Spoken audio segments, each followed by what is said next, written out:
Thank you for calling the Oh No Streamline Mortgage Solutions informational telephone line. For mature adults that would like more information on why you should use Streamline Mortgage Solutions for your next refi, please press 1. If you are a typical Oh No listener and have absolutely no idea what I'm talking about and would like to learn more, please press 2. You have selected option 2.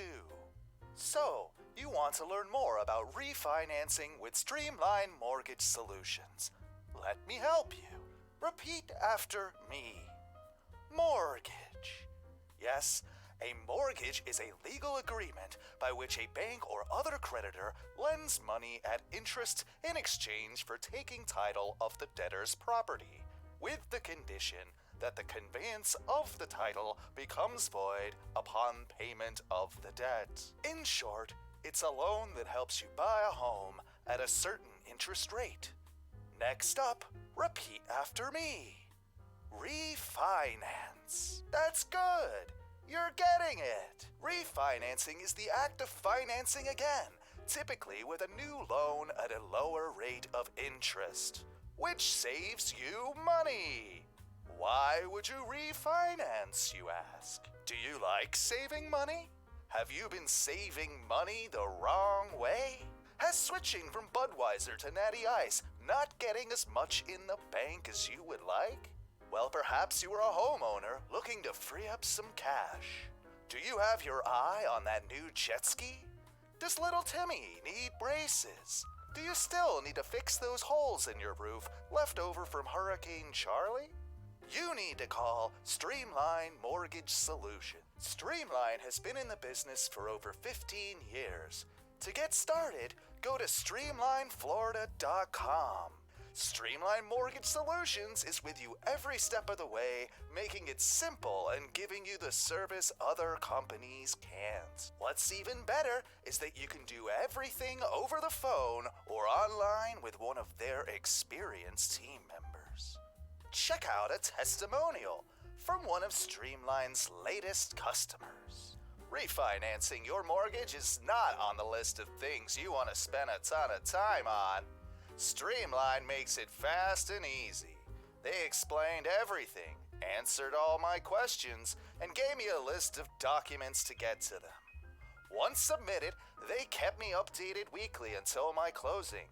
My friends are all getting refis and said it took 3+ months, and they were constantly being asked for more paperwork. Not me. I was asked for everything up front, and the team moved very fast. I closed in less than a month. I would 100% recommend Streamline to everyone looking for a mortgage or a refi. So once again, if you are looking for a mortgage to purchase a home or refinance your current mortgage in the state of Florida, call Streamline at 407-898-4477 or visit streamlineflorida.com. Just make sure to let them know that Oh No Radio Show, Oh No Media, or Oh No Wrestling sent you. Thank you. Goodbye. Oh my God, what's gonna happen? Oh my God! We have a new champion!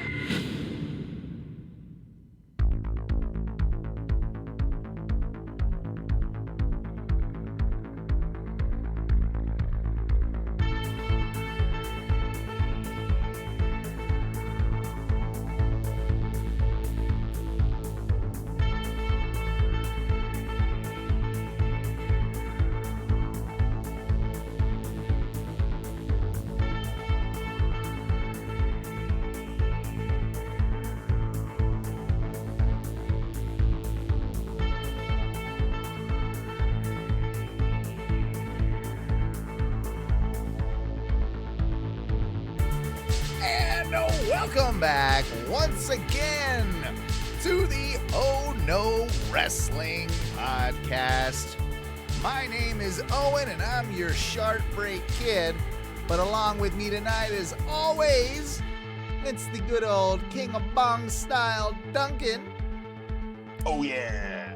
And I I dare say it, still our predictions champion. Ladies and gentlemen, it's Clint Bobski, the modern-day Maharaja himself. Ladies and gentlemen, Matthew Stafford's still here, and looks like he's looking to bring the pain tonight.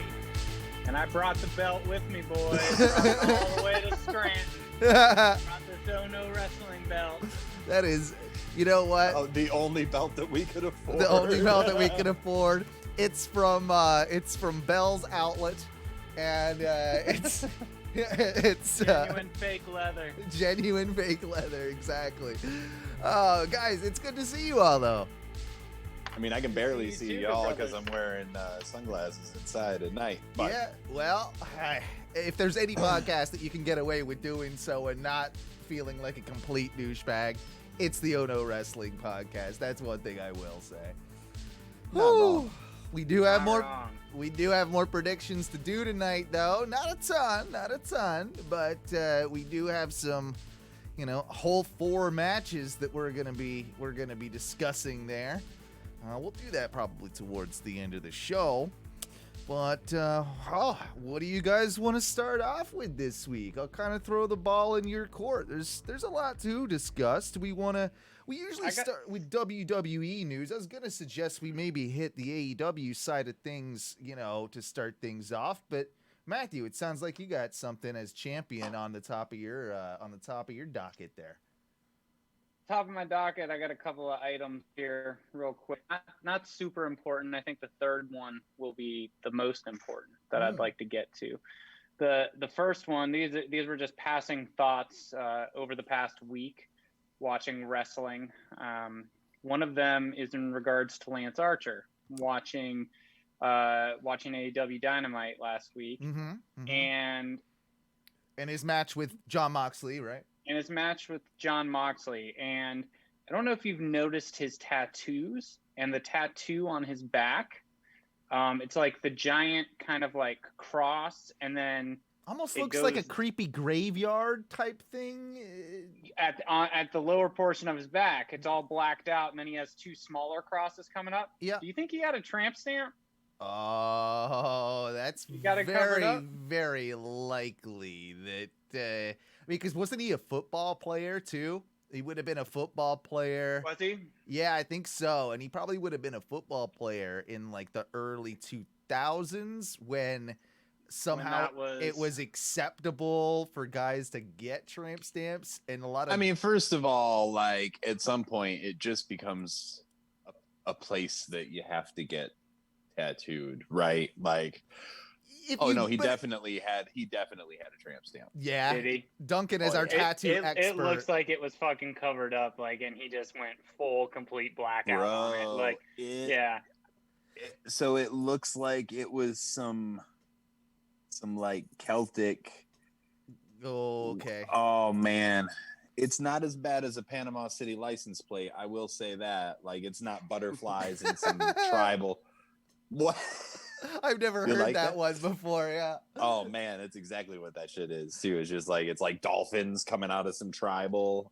Interchange Daytona as well if you want. 100%. Yeah. 100%. Like, yeah, those two are interchangeable cities as far as I'm concerned. Yeah. But yeah, it definitely looks like he had a tramp stamp and had it just fucking like covered up. Here's one thing that I will say about most wrestlers is their tattoos are fucking garbage. Most of them, yes. Most of them Yeah. are really, really bad. Did I hear that the person who did Randy Orton's skull tattoos, she's suing WWE, like, trademark over the video game? Yeah, over royalties, not paid Royalties, yeah. Because that's her art, essentially. Yeah, because technically, It's a real gray area, isn't it? I've never heard of that before. Are you a work for hire at that point? It depends, because I know that in The Hangover, right, like they used Mike Tyson's face tribal tattoo, face tattoo, right? which right. like that's Mike Tyson's face tattoo. Everybody, if you're of a certain age or older, like, yeah, that's what that is.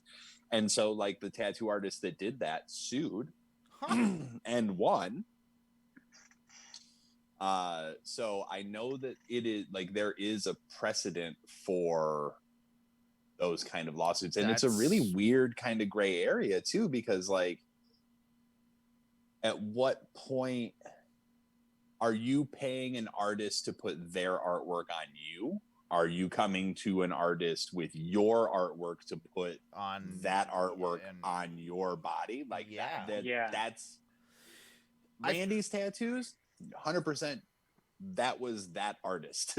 Randy's not like, you know what I want? I really want skulls, and he didn't draw it all out for her, and then yeah. No, he was probably just like, he probably had, because he had the tribal up his forearms first, had the tribal across his back, then he got like that Bible passage on his arm, and then he got injured and came back, and it was skulls and roses, and like that was Randy's, like that was his thing, and I'm just like, you got one of those sleeves. They're very well done. Yes, they are. I was gonna say incredibly boring. They're boring, but they're nice. But it's nice art. But they are well done. Yeah, they are very well done. Boring work, in my opinion. Now, granted, to other people, my tattoos are going to be boring. Like, art is subjective. I'm not trying to have a conversation about art, but I know that like, in football games, there's been some of the artists that have done tattoos on some of the major league sports players have had lawsuits over like, it's a really weird world from something that was illegal like 30 years ago in most of the country. Yeah, no kidding. Yeah. I'll say this too, like, you mentioned that there's a lot of bad tattoos in wrestling, and I will actually go ahead and take it a step further and say that the good ones are so few and far between, you notice them more. And when like, personally, I really enjoy, I think Kevin Owens is killing it with some of his, like, lately. I kind of dig like his T-Rex thing that he's got, like his, I thought it was like a gator. I think it's a T-Rex. It's a T-Rex skull. Yeah, it's a T-Rex skull, I believe. And he's continually doing some work. So, you know, compared to what he had with just the kind of shitty Brahma Bull thing before, and the backwards live evil thing, I don't know. I kind of dig the T-Rex. And the thing about, I know that WWE really doesn't want the majority of their big talent getting like visible tattoo work done, because it gives them less control over how they can use their likeness, which makes it, I mean, it's kind of reasonable. Like, if I'm if someone like went and got if someone got like a huge face tattoo as a baby face or something, and like, you're trying to absolutely, you know, like, but they told Rhea Ripley that she can't get arm tattoos, like she can't get sleeves. So that's why she's been working on her legs, and that's why she wears long pants. Oh, yeah, I did see something about that. It's like Fandango. His legs are exactly fucking tatted up. Yeah, but his upper body is fucking nothing. But the first time I saw him in shorts on Instagram like a year or two ago, I was like, what the fuck? It throws you for a loop if you don't know that these wrestlers have tattoos. You're just like, what? I also like how Matthew is following pictures of Fandango on Instagram in shorts, just creeping on him at the beach. First of all, I mean, yeah, dude. First of all, I mean, I want to know when he's in the Hamptons.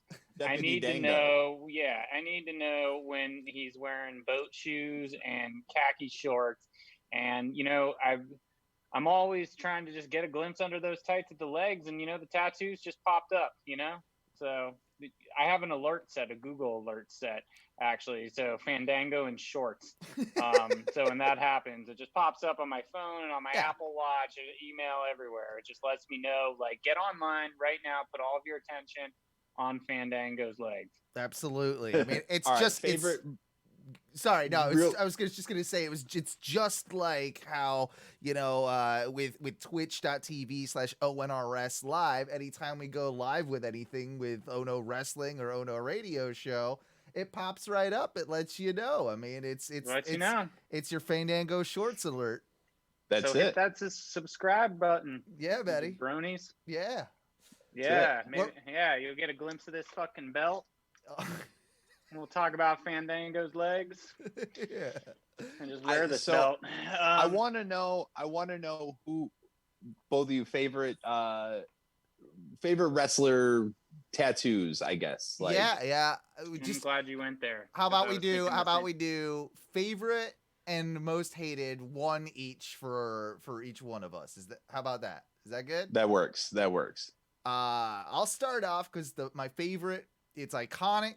It's a shitty tattoo, but it fits so perfectly. I know exactly what it is too. It's right here. Yes, I it believe. is. It's just below the what is it? Right shoulder? Or, no, left. Is it left or right? I can't remember. Not that It doesn't matter. It doesn't really It's matter. an arm. Yeah, I'm a big fan of the Heartbreak Kid, Shawn Michaels dagger through the heart with kind of the S and there's a snake going around that thing too, right? There is. Yeah, There is. yeah. That is such an iconic wrestler tattoo, and goddamn, is it so like It's so old 80s. school. It's very 80s. It's very. I think it's very late 80s, early 90s. Yeah. Back when tattooers didn't necessarily wear gloves.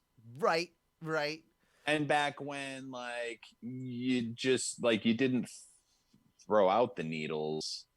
You just took them, you cleaned them up, and you autoclaved them, and then you reused them. That doesn't sound very nice. No, I'm just saying, bro. Things used to be a lot different. It was a wild, wild west of tattoos. That's what they call greasy. I always liked how on the Hasbro figure 2, they really did nail the tattoo. Like it was on the Hasbro figure, it looked great on there.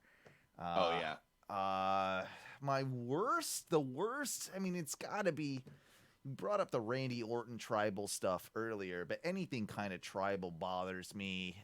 But I feel like there's something worse. So maybe come back to me on that one. I'm gonna think that over for a second. Man, I have a lot more worse than I have good. Then you have good. Matthew, do you want to go Yeah, next, or do you want me that's what to? I was gonna say. Like figuring out a best for me. I'm really struggling just because there's so many bad ones. Like you have so when you're saying the tribal stuff, I agree. I'm not a fan of the tribal stuff. But I think that fucking I mean, Owen, I'm gonna go there. I mean, the Samoans can pull it off. That's different. The Samoans can totally pull it off, and like, but even that's Roman not when he got tribal. Like that's authentic, like actual Polynesian tribal, which like all that shit means. Like when I say tribal, you mean like I'm talking Goldberg like the Goldberg tribal. Yeah, 90s tribal. Yeah. So like that is a very different thing. Like I love, dude, honestly, like the Samoans, all of their tattoos are all fucking their tattoos great. are fucking sick, dude. They look They're so all good so on them. good. That's it like would the look Maori ridiculously stuff that shitty on me, but it would, but I mean, so I will say, yeah, the Polynesian one. I mean, Rock didn't really wrestle with his. It looks good on him, but I mean, I guess what doesn't on And the then sexiest man alive. he got the Brahma Bull covered he up. got the Brahma Bull covered up. He did get it covered up, and you know what? I wasn't a fan of that cover up for a while, and it really grew on me, and I actually like it. It's so a Nico Hurtado, and that dude badass. is amazing. He is he is one of the top artists in the game, and he is like from everything I can tell, like a really humble dude. I could be completely wrong about that, but that's a really good tattoo. I hate Bray Wyatt's tattoos. I hate Bray Wyatt's tattoos also. Yeah, whereas They're I fucking don't. garbage. Whereas I don't. Like they've never bothered me. I kind of like. I know it's a certain stylistic thing, right? That where it's almost like like the red paintbrush. slashes. Like yeah, I actually kind of. It's called trash polka. Yeah. I don't make it up. It's called trash polka. Yeah. And it's a very like I don't know, it doesn't get it. And he's got a lot of stuff that looks like it was done and then blacked out and then gone over again. Like I don't know. It that doesn't do anything for me. My least favorite, and Matthew, I'm sorry to cut you off, but I will say my least favorite of all, besides every one of Batista's tattoos, is fucking Cody's neck. It's grown on me. I don't It's mind never it anymore. it's never gonna grow on me. I don't. I'm always gonna look at it and just see the sad tattoo noises meme. It's just the picture of it like right after he got it done and he just looks so sad. Like he's not trying to look sad, but like I could tell there's some regrets there. I figured out my worst. I figured out. What's my your worst? What's your worst? I want to hear it. I'm excited. It's got to be Lesnar. It's got to be the dagger. The dick? It's got to be the dick dagger. The dick dagger, yeah. It's got to be the dick dagger. That's my worst. I mean, Dick come dagger's on. pretty bad. Yeah, like Aleister Black's you didn't back think it piece through. is my favorite. I was gonna say that one's That's cool. badass. Yeah. That one is badass. Yeah, It's pretty much really anything fucking on badass. Aleister, but like his He's got a lot of whole good I'm ones. like you're very, very well done. And You Bam know- Bam Bigelow's head. Bam Bam Bigelow's head. That one's classic, iconic. Yeah. I will say also, wouldn't work on everybody, but Rey Mysterio's. He's got a lot of good ones that Like really, on his shoulders coming rosary. down in Those, front, like, and then the Aztec necklace. wings. Yeah. Yeah, the Exactly. rosary is actually pretty cool, you know, especially. And it works well, and not everyone can pull that off, but like he can pull it off. It Mhm. works well for him. I mean, even more recent bad tattoos. Speaking of like Cody, I mean, Finn Balor, like when he got that one on his hand, it was so Yeah. random. Like that, it's like the astronaut boy or whatever. Yeah, it just And, like, it's It's just such a like for like the one tattoo you have, it's a very weird placement for me that it's so right Mhm. there on your on when it's not the palm, it's the opposite. It's a on the job top of your stopper. hand. Yeah, it's the top of your that's hand. that's what these are called. Like for those of you that are not in the tattoo culture, like the tops of your hands, your knuckles, your throat, and your face, they're called job stoppers in the general vernacular in tattoo shops for a reason. for right? obvious Like, reason, yeah. you don't get them unless you're at a certain point in either tattoo collecting or a career or job that doesn't really matter, you know. So Well, It is- interesting you for say that. Finn- Funny Yeah. side note. Sorry, real quick. Don't know. I read Travis Barker's autobiography. Travis Mhm. Barker, obviously drummer, covered in tattoos, fucking head to toe. In the autobiography, his dad had told him, you know, when he was growing up, and he's like skateboarding, all the shit, anyone who gets a tattoo like that you can see, you're not going to get a job, you know, and he instilled that in him, and he was playing drums all the time, all this stuff. And he immediately the next day he went and got his first tattoo on the side of his neck to force him to fucking practice drums and become a drummer. Yeah, no, there's some truth That was to a job that. stopper. And Once- Exactly. And he once was told you it, and he was commit- like, well, fuck it, I'm going to own it. yeah, 100%. Yeah, no. And I think that for Finn, like you're absolutely right. It's like, wow, you don't have any tattoos, and the first thing that we see is just this like fucking bam, top of your hand, the whole top of his hand, and it's a great tattoo, but Mhm. like, fuck, Yeah. bro, like it's just it's jarring when you're not used to seeing stuff like that. It was sort of like when Randy came back and he's just like fully sleeved out. You're like, what the fuck? Yeah. Like, And So- it's not like it's off-putting. It's just it was weird. I noticed. no, when it is. happened, It's but just yeah, like that's one of those things you notice when it happens. It's like you notice, especially when you continually watch wrestling. You notice like Yeah. you noticed when Punk filled in his chest versus when yeah. and like you noticed when after Lita retired and then she got all sleeved I out. hate It his was just fucking Pepsi logo, by the way. Yeah, I that's Talk about bad tattoos. that is a bad tattoo. that's got to be on the list. What's your favorite then, Matthew? You know, if I'm going just like aesthetically pleasing favorite, like I gotta go with like the fucking Samoan Polynesian Alright. tribal. Like I just think they pull it off fucking well. It's a good tattoo, like, and it works on them like really well. Like Romans look fucking good. The Usos have, you know, like. You Yeah. know, it fucking works. It works, and it lends well to that culture and style. And I don't know. I just think it actually looks good on them. No, it does. Not- It does. Much in the same way that like Alistair's, Duncan, like you mentioned, like I'm sure that would be pretty top of your list, but like they suit him as well. Like Yeah, it suits absolutely. the person, but it also suits the character as well, which is Yeah. kind of cool. Like, and it's not necessarily you can go heel or face with either one of them. You don't really have to like have that distinction either. Like Lance Archer It's like the Undertaker. would have a hard time being a face with that tattoo, correct? Absolutely. Whereas, yeah, I think so. Whereas, like, Alistair's maybe a little bit more on the, wishy-washy side there, but, like, it doesn't matter, like, with a tribal, like, true tribal tattoo, like, the Samoans do have. Like that's just kind of like that is literally just art on the body. That is like that's just it's decoration and it's telling heritage, their story. Like yes, yeah, like the Samoans, the like Polynesian, Hawaiian, Maori, all of those different descendants of the same tribe, all of their artwork means something. So like all of the designs and the reasons that like it, if you ask them and the artist what it means, they'll be able to tell you exactly. They can interpret it like a hieroglyph or something. Exactly. Like, It's the same way as my Maori tattoo. Like I can tell you exactly what the artist told me that everything means in it and why he did the things that he did. That's super cool. Yeah, that's more than just art on the body. That's the expression of your culture through the art on the body, and that's the telling of your story. And it's very cool to see so many. I love the Polynesian style as well, because for sure. It's nice to see it because in the past you didn't really see a whole lot of it, and now those boys are putting it on the map. Yeah. Well, now that you got Roman Reigns shirtless, I mean, hey. Keep them dripping, right? What do you remember when we went to he Access? Tattooed his nipple. Did he?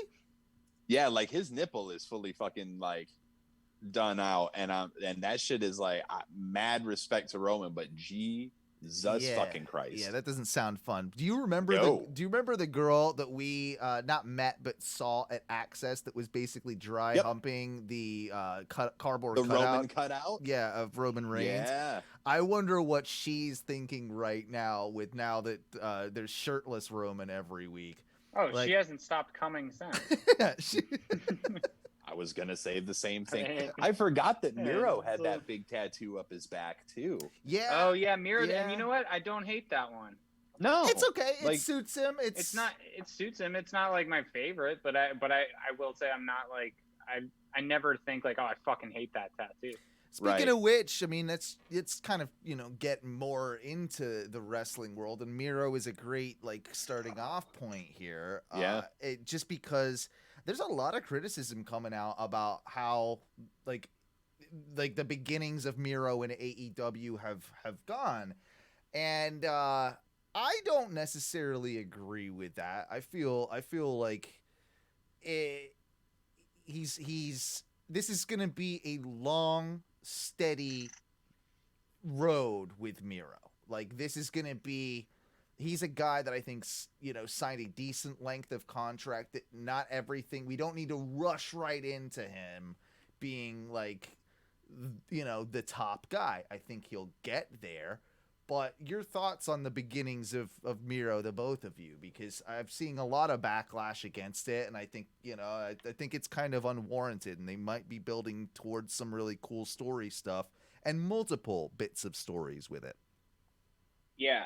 Duncan, I don't know if you want to go first or... Well, I mean, I think it's sort of like everything in wrestling, and wrestling fans are very quick to judge things immediately without giving them time to evolve into whatever they're going to evolve into. Mm-hmm.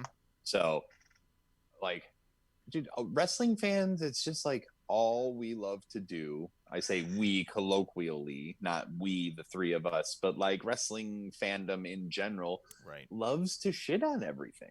It's just like, why would we rather tear everything down before we give it a chance to be good, right? Mm-hmm. Like, well, the grass is always fucking greener. I mean, it's that whole thing, and it's like the grass is always greener, and then there's that Buddhist story where like someone is saying like, oh, that to the other to the Buddha, and the Buddha's like, yeah, like, okay, but you know what, like, you think that is better, but I'll tell you one thing. You may think that's better when you're in this position. You're going to think this is better. You're going to think that's better. And he's like, to be honest, the whole world's on fire. And it's like, yeah, like, that's what it is. Embrace that chaos. And like, I go through it all the time talking about wrestling and have, my smarky moments constantly about what I think should be done and what isn't done. But I mean, I think that also drives me continuing to watch wrestling because I'm constantly analyzing and wanting more and like trying to figure out what's happening and who's writing. And like, it's a big part of that. And the Miro thing, when I think about it and look at it, I look at the way AEW has brought in other big names. You look at Brian Cage, you look at all these things, and that was now okay. Is the grass greener? Because there were all these complaints online and with fans, and we've talked about it on the podcast that they're rushing them into this main event there, and then Brody Lee, these type of things. Then they got squashed. Then they had to kind of slowly build something back, right? So like now with Miro, instead of just moving him into the top spot. And I don't know if this is strategic or not. Part of me wants to believe that it is. They're doing a slow burn. And I wonder if it's like they're leading it into more of storylines, leading it into more of a grandiose like way for him to win a championship and get this big win, which is why I think they started him in that tag team match and he didn't get a singles match right off the bat when he tagged with Kip Sabian.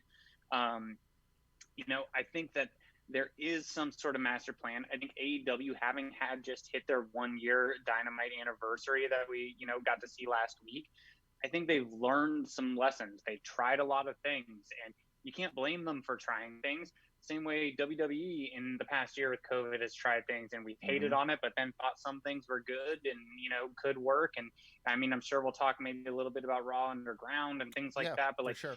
There are things that are trying. And so there are all of these elements, but when it comes to Miro specifically, I'm looking at it like they're not trying to pull the trigger right away. They're going to try something else and slowly build him and make him this threat over time.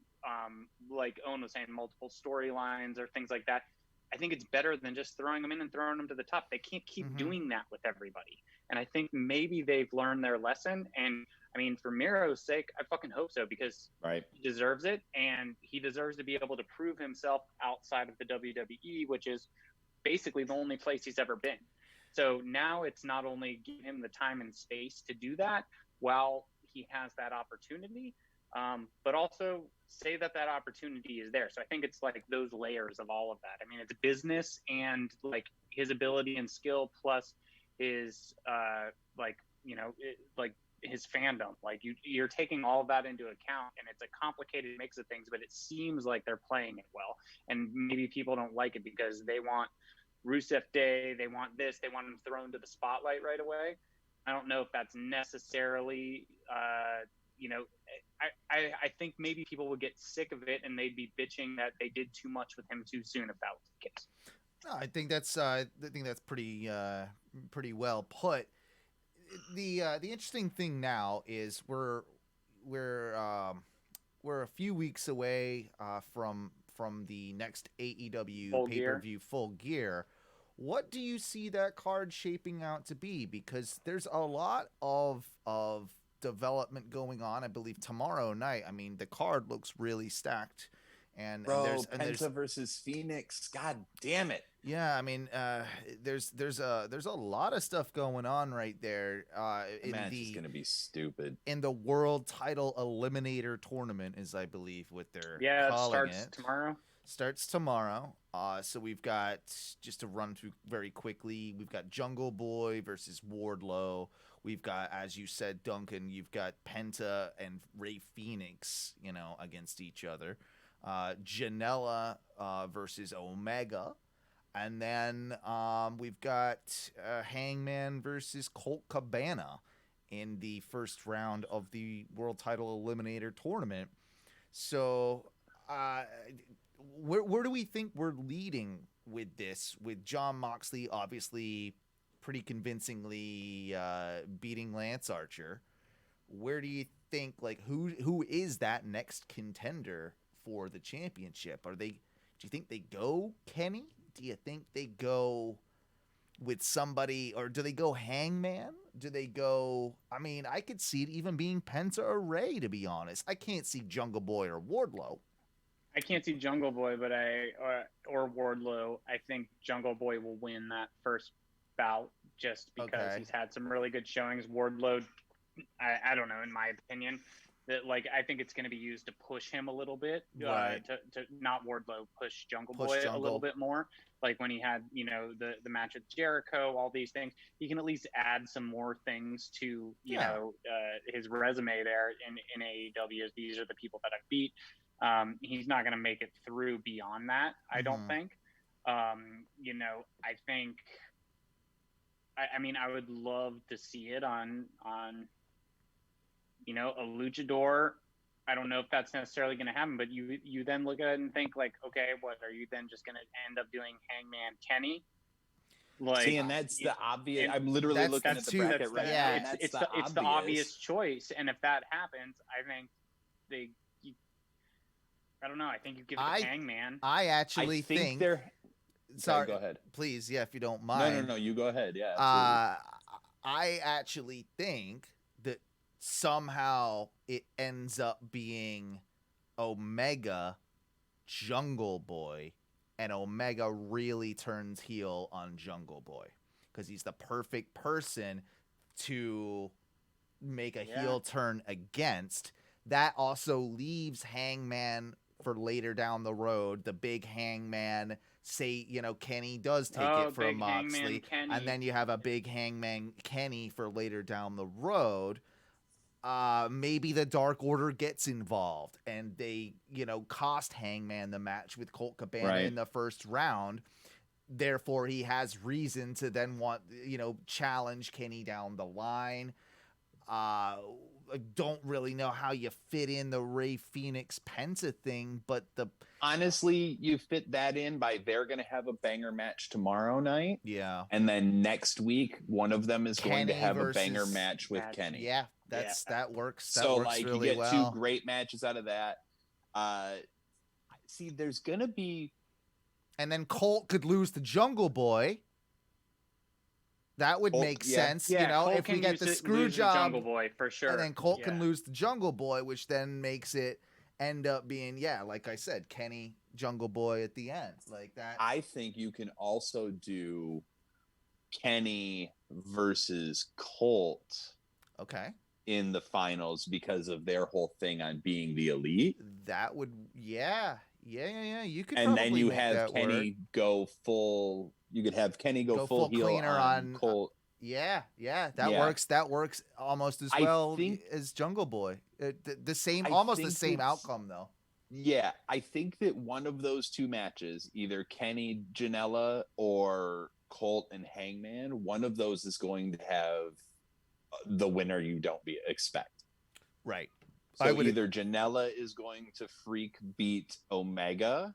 Yep. Or Cabana is going to freak beat Hangman. I think those are going to be, and honestly, I can see Janela beating Omega by a fluke or a roll up or something, and then Omega going full heel and kind of snapping and beating the shit out of Janela and beating the shit out of Sonny Kiss, who will also be there. Yeah, you know, that would fit in. All that would fit in quite nicely. I like that there's a lot of different potential for them to do. I think you start seeing a little bit of what you're just saying, Duncan, like in that Janela Kenny match, like in what you said, Owen, like with Kenny turning. I think we slowly see Kenny becoming more and more heelish throughout this tournament, and it starts with the bad boy Joey Janela. Who better to become like a little bit badder than Kenny Omega when you're going up against the bad boy Joey Janela? Like you start pulling out some fucking sweeper dirt, like, you know what I'm saying? Like, you start getting into cleaner mode a little bit, you know, that whole thing, and you start acting a little bit more like a heel, and you slowly build it each week as the tournament progresses, and you can kind of build that storyline, I think. Obviously, you know, additionally, on the show, we have I guess it's the steak dinner. What are they calling it? The Le Dinner Debonair, Le Debonair. Yeah. So with MJF and Chris Jericho, obviously that leads, I'm guessing we're going to have the blow off of the two of them setting up a match for Full Gear. Kind of the culmination moment, right? Yeah, I would assume so, especially after the week before. You would think that leads to a match at Full Gear, right? Everything they're doing. Has to. Yes. Has to. I mean, and maybe even the MJF takeover of the Inner Circle, which I can see happening. I see that happening, and I see Sammy leaving the Inner Circle. Maybe Sammy sticking with Jericho too would kind of work. I think Sammy is mad at all of them. If you sort of like, if you analyze the BTE stuff, yeah, and reading between the lines on the whole, like when they all had their jackets and being left out a lot of the time, and then you can because Sammy is better heel, and if they have Jericho leave Inner Circle, you would have to think that they're kind of moving towards him being a bit more of a face than he would be a stereotypical heel. If that's, because then MJF becomes the heel, right? And then Jericho becomes the face if there were that power switch. If there were that power switch, but if Sammy ends up leaving, you're then setting up what's going to happen after that. Sammy Jericho, which is you can see maybe the inner workings talking about that segment with the jackets. Like if you look back at that segment and think about it, Jericho's like, oh, how could you forget Sammy? And he's like, oh wait, maybe it was an oversight. It's like he did kind of like try and give MJF the benefit of the doubt for a second after he was like, oh, I swear, and he's like, Wardlow, like MJF's like, Wardlow, I told you so many times, and he kind of, after Sammy was so mad, he's like, calm down, and then he's like, maybe MJF's not a bad guy. It's like, he's kind of feeding into that, so I could see them doing that, and I feel like that's a good program next for Jericho and Sammy, because what else would you guys think for Jericho? Well, that is a very valid point. My thought was, I feel like they were going to push the shit out of Sammy before he got caught up in the whole allegations and the dumb shit that he said about Sasha Banks and all that. So I feel like this is them kind of trying to go back to that plan to push him. So yeah, that would make a lot of sense. It's kind of getting back to what they had originally thought of doing, without it seeming like he comes back and they immediately push him. Which is smart on a lot of different levels, because absolutely, I can't blame them for doing that. Correct. At all. What do you think then, if we're talking about Full Gear and how this is all developing? Who becomes the because on this week's Dynamite we've got the number one contender 4-way tag team match with Private Party, Young Bucks, Butcher and Blade, and Dark Order, basically, at Alex Reynolds and John Silver. What do we do with that? How do we move forward with, like, does FTR keep it until Full Gear? Do they lose it at Full Gear? Like, what are we thinking, and who do you put them against? Because if FDR keeps it till Full Gear, logically you kind of want a face team. Well, you want like the Bucks. But I think you can kind of do it with Butcher and Blade. See, that's something I think you could, like, everyone. I agree with that. Like, you want the Bucks because everyone's wanted that, right? Yeah. So that's the obvious choice. They're still waiting. They're waiting on that. Give you the obvious choice. I think they're gonna do the slow burn on this too, and they're going to wait till what's the one after that? The beginning of next year. We got like Revolution, right? There was Revolution. Is it Revolution? And then it gets to All Out, or what? Yeah, right.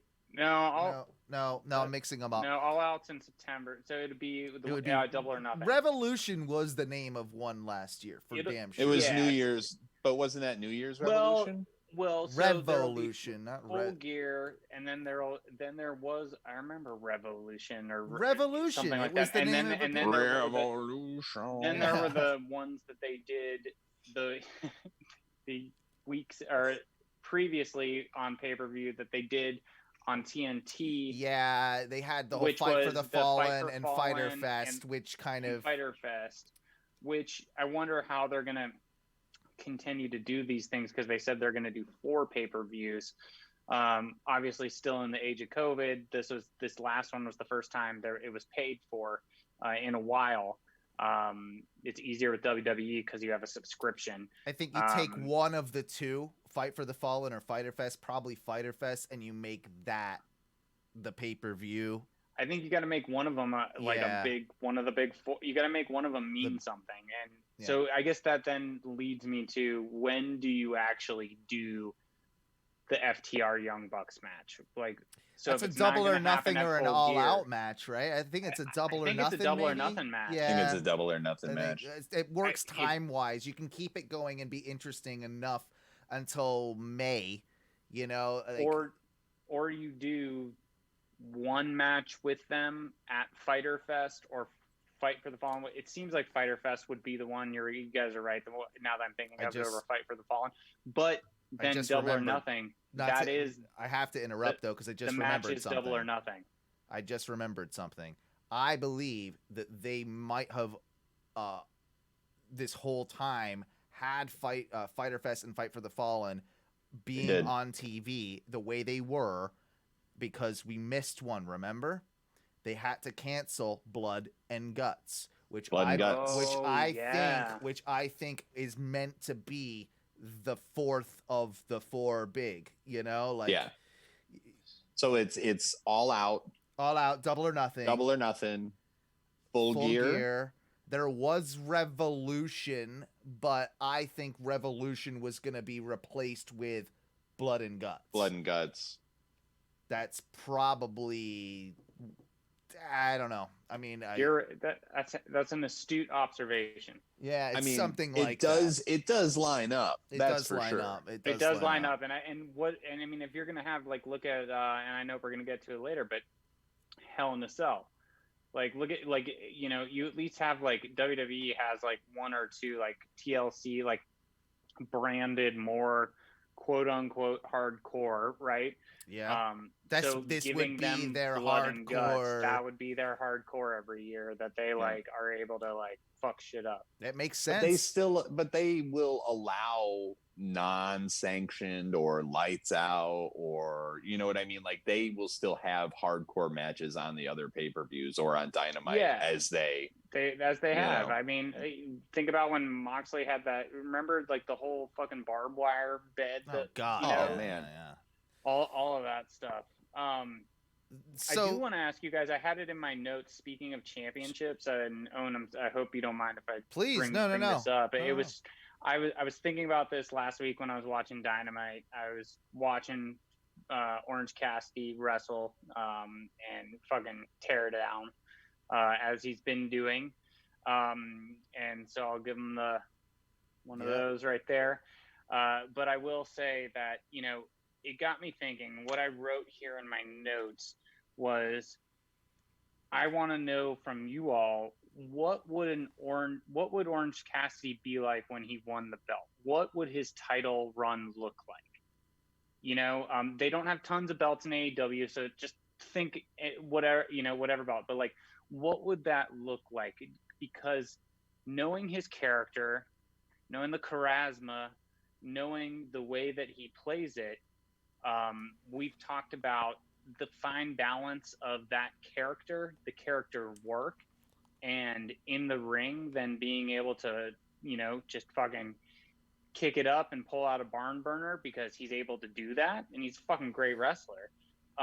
But, you know, is it then, how do you see him carrying that? I see it being somewhat nonchalantly, but he's got to back it up. So I think he's establishing himself as this kind of threat, but I don't necessarily know if I can pin down what a title run would look like. That's the only problem with Orange's character. is that he's literally wrote himself into a hole where he could he can't really ever be a true champion in that sense. What might work in the context of AEW is if he somehow ends up becoming like the FTW champion, which is like less of a real belt and more kind of a acknowledge, you know what I mean? Acknowledgement. It's not really defended. It's kind of like something like that would fit to me, but I can't see him with a TNT title or a top title. No, I could see him winning a tournament of some type, like for a trophy or something. That would work very well. Like a one-off thing like that, but he'd be a good tag team champion because someone else could be the boisterous fucking, upfront champion, and he's kind of whatever. Always forgetting the belt basically at the side of the ring. The other guy has to go back and grab it for him and shit like that. Exactly. Yeah. But to that point, I do also want to give kudos. I thought the fucking match with him and Cody was fucking great. It was. And every time he keeps doing it again and again. Proving all the haters wrong. No, the dude can fucking go. Like, that's all you need to know. Dude, it's so good that he can fucking go, and he is proving them wrong. I fucking love it. Absolutely. It makes them love to hate him more, I think. I think so. So, I don't know. I just think it's interesting. I would love to hear if anyone in the group, wants to comment on that, like what it would look like. I feel like, as much as I want to see him do something, there is no intercontinental or anything like that. Right. But I do, and again, as a solo champion, don't really know how you do it unless it is, what you were saying, Owen, or it's like a 24/7 champion or something. You might be able to get away with the TNT championship because you can have it be that he's forced to defend the championship every week. So that he's begrudgingly having to I gotta do it again type thing. Yeah. Is that a stipulation? Is that something that Cody just put on it, or is that now a stipulation? Like when Brody had it, did he have to defend every week? It's pro wrestling. I don't think that Brody had to. It can change at a whim, but you can. It can. It doesn't have to be. But if for instance, if Orange were to win it from Cody at some point, you could kind of see them sort of rolling that into now that's what the TNT championship is, and making it like a TV title, which is smart, it's always defended on TNT. It's yes, it'll be defended at pay-per-views as well, but you don't necessarily have to. It's almost more special if it's just on Dynamite. I know they would never do that, but it would make it more interesting for you to tune in for a special edition of Dynamite where the title's being defended. So something like that kind of forces him into having to do something with the belt, and having to care about defending it. That would be the only way to, in my mind, do it. Yeah, no, I agree. I think that's kind of the only way to do it.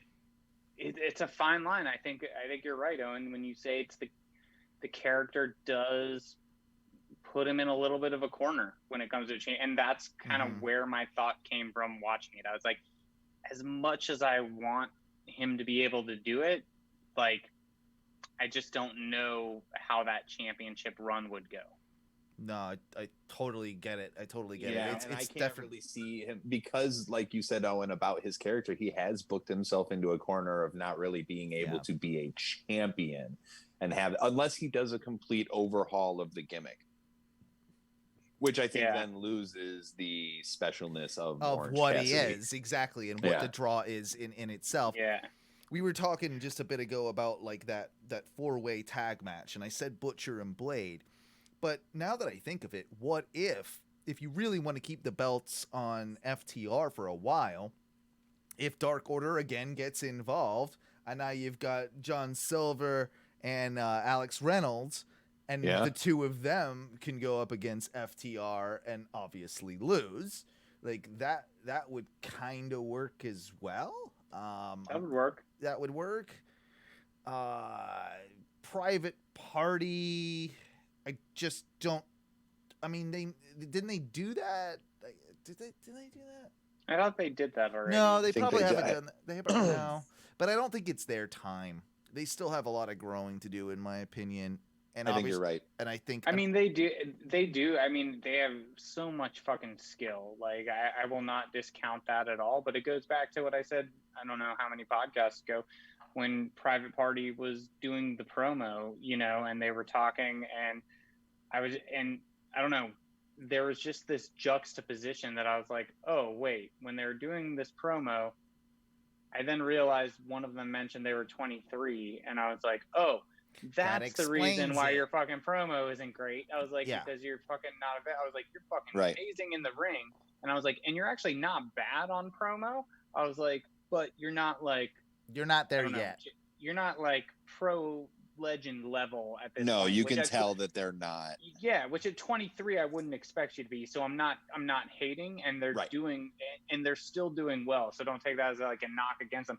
But it did make me think that, like, for someone who has a title, you got to have a little bit of they have the charisma, but more braggadocious bravado, being able to off the cuff, like. Here's the thing, you know, I think about Private Party is I believe that they are very good pro wrestlers at the stage that they are in their career. I think that they will grow into their skill a lot more than they currently are. Nothing about them do I really take seriously as a threat. I don't think they're a draw either. No, I would agree with that as well. They're Butcher and Blade are a bigger draw. Yeah, like Butcher and the Blade versus FTR is a bigger draw. They're a bigger threat, to Duncan's point, and they're more of an attraction. Yes. Right?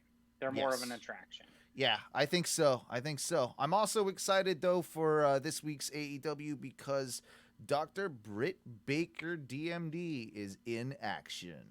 So glad you brought this up, because I had this article that I read just pulled up here with Britt Baker. All right, please, perfect segue, good brother. Yeah, man.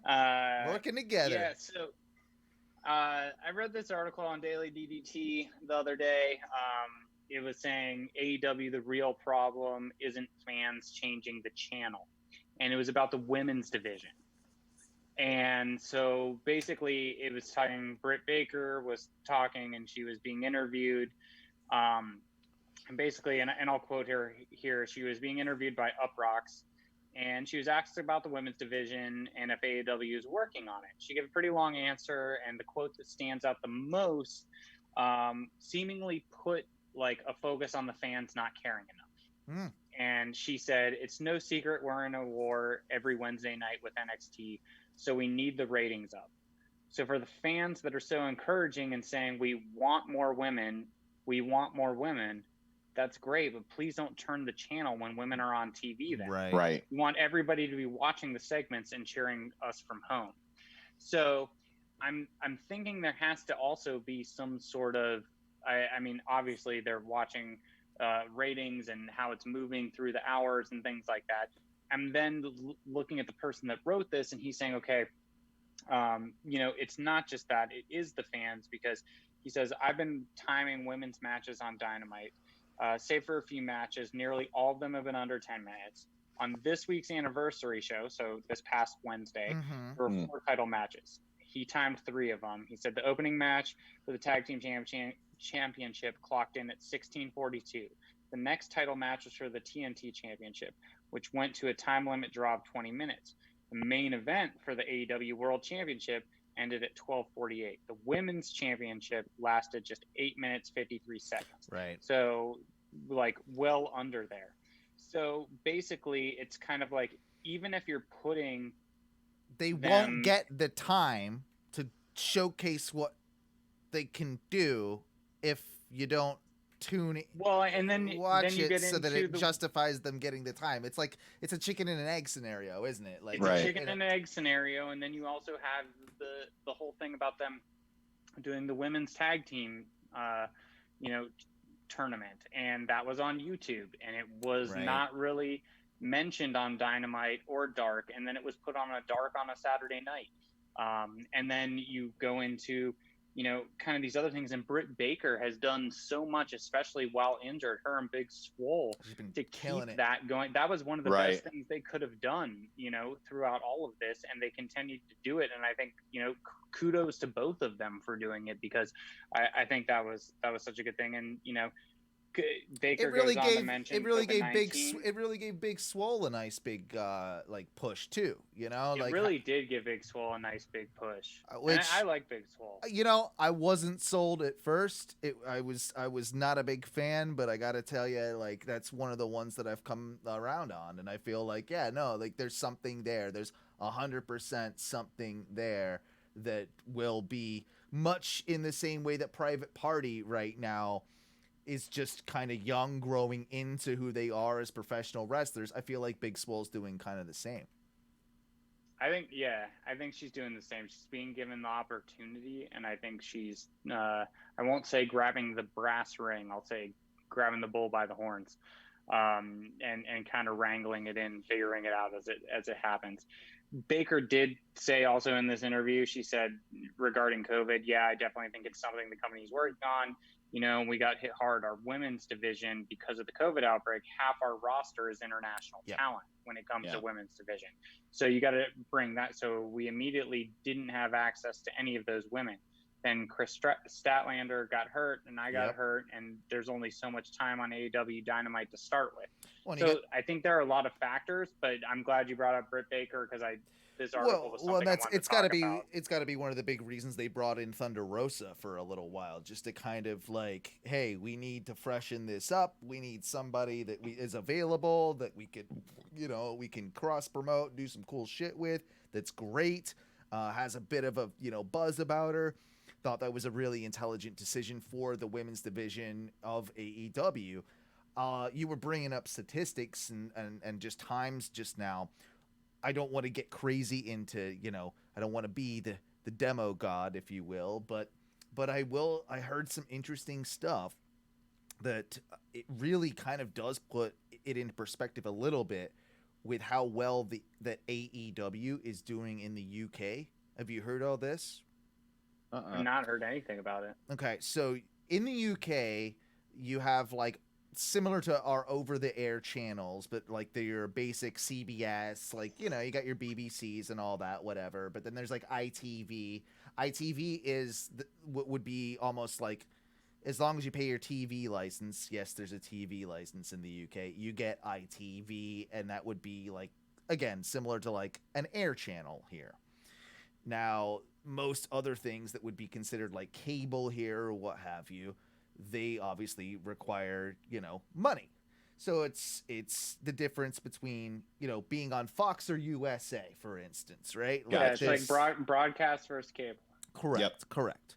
So AEW is actually on ITV. So it's on broadcast television. WWE is on BT Sport, which is a paid for thing. Paid cable. It used to be on Sky Sports, which more people had. They took a better deal and got more money from BT Sport, but fewer people have BT Sport. Way less people have it.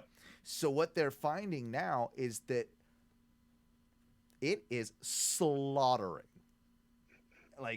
Over here, AEW has won, of course, the Wednesday Night War. We can pretty confidently say that the ratings have said that, at this point, it beats NXT almost every week, minus a few here and there.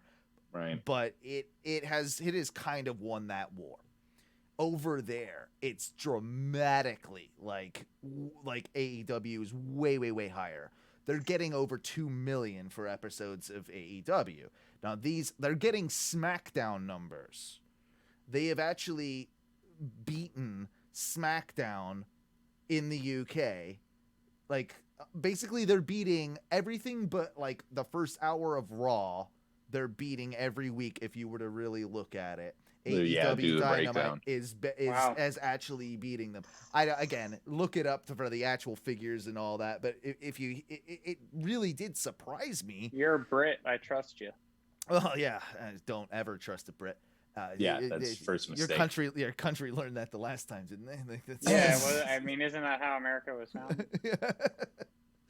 but no, I thought that was super interesting. Just that they've obviously really adopted it. That the British fan is tired of the WWE and is kind of like.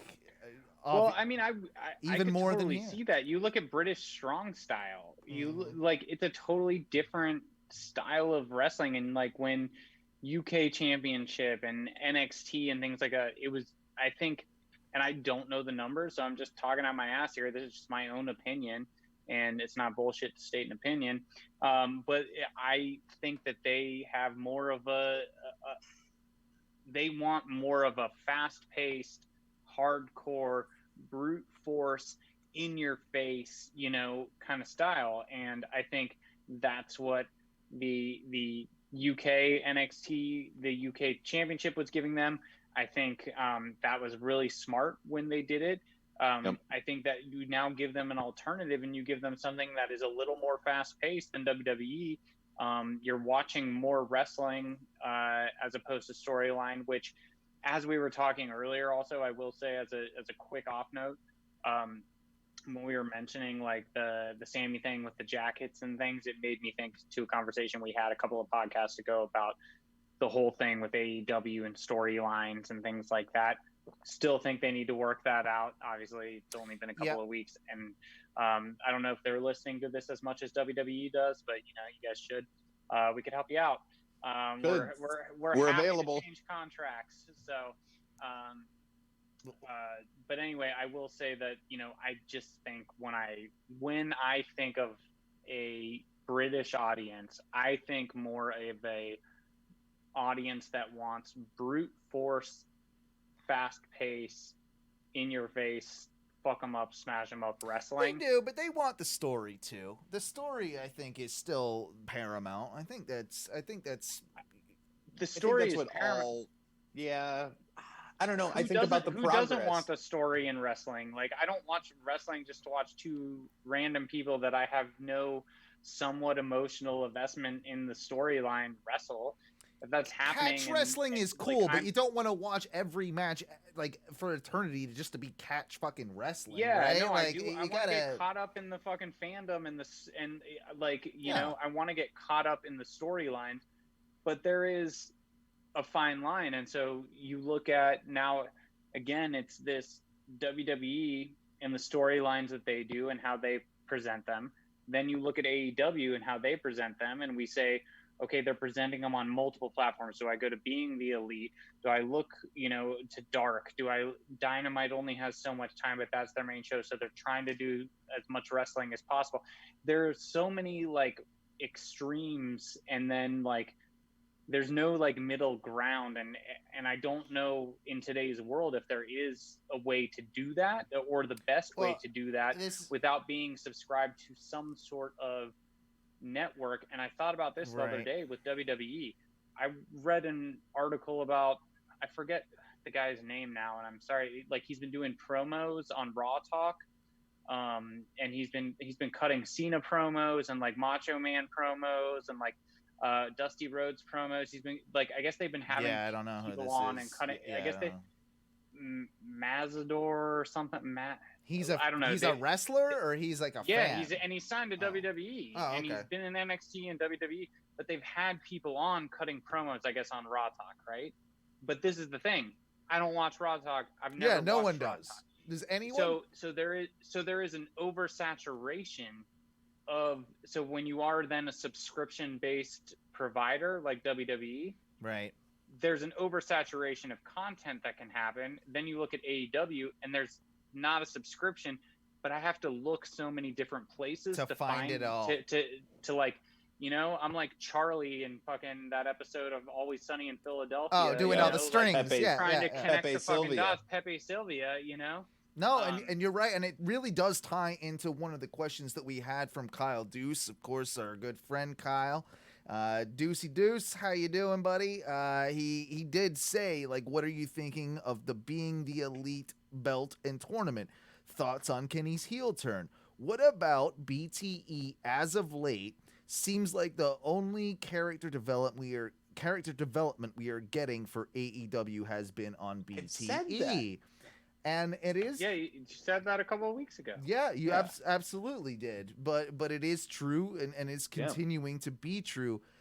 Not to completely change subjects, but to answer the first question, I mean, we kind of answered the Kenny's heel turn stuff earlier about when we talked about the tournament, but like, yeah, the being the elite belt, we never actually got to talk about that, and we didn't.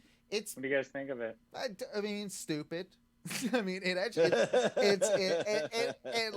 it looks kind of cool. Like, it's not a terrible belt. It's actually not a terrible. Not like the best belt. thing I've ever seen either. No, but dude, by the way, what the fuck with people making belts? Like, you know what works.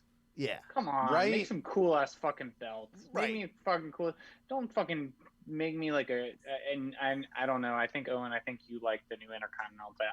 It looks like a fucking compass to me. I'm okay with it. I've warmed up to it, but it's I will. Yeah, if you give me the old school Intercontinental back, I'll be very happy. I don't know. I just think, and I know you can't do every classic belt, and I know that's why we hold on to them, because they're our favorites, But I think when it comes to belts, like, it's like when they made the AEW championship, that's a good looking, sexy ass belt. Absolutely man. is, and sexy motherfucker. Yep. I'm mad when I went to the second to last fucking Dynamite before COVID, that they told me way too late through email, like, oh, they were like, show up at 3 and you can hold the belt and get professional photography. And I was like, right. It's an hour and a half and I'm sitting at work. If you had told me this yesterday, I fucking would have been there. But so I'm looking at the belt right now and I'm just like, come on. Yeah, exactly, Duncan. It's like something you'd buy from undisputedbelts.com is what it looks like. Dude, I mean, I guess it looks like that. So no, what it looks like is something I saw on Conrad's Instagram last week of him and Bruce in the WWE warehouse, and they're like, it's this old Houston Championship belt that looks like this tin piece of shit. That's kind of what it reminds me. That's kind of what it is, yeah. Yeah, I get it. Like, it's the whole that elite branding that they tried to get over when it was them and Marty and everybody. And it's not just a wrestling belt. Let's not forget that. It's something that can be defended with any game, essentially. Like, as long as there's some form of competition, there it can be. It's like a weird shape. It's like an arrowhead or something. Yeah. I mean, and I get it, and I like the killing the business thing is cool, but I don't know. Are we just getting old and we're just being too smarky? I don't know. No, I don't think so, because it just I know they're trying to do something different, but for me it just doesn't hit the way I think that they want it to. Also, I think that if you try and wear that, it is going to poke you in the dick.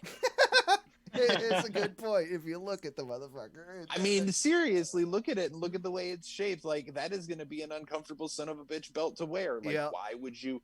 The rule number 1 of the belt is it has to be fucking wearable. That's good. It's like that old WWF belt that was like rounded at the top and at the bottom, the one before. Yeah, that one was dumb too. The one that Hogan had for like an hour. Yeah, you still know what I'm talking about. No, I know what you're talking about. I know we all know, but yeah. Well. So the BTE championship is stupid. The only consolation I have to that is if out of nowhere we get a BTE champion, but it is Curryman. Because I want Curryman in AEW, and Curryman is all elite. Curryman is all elite. Have a whole oh my god! thing. If they split up SCU and then And just they Christopher Daniels becomes Curryman, I'm so in if they did that.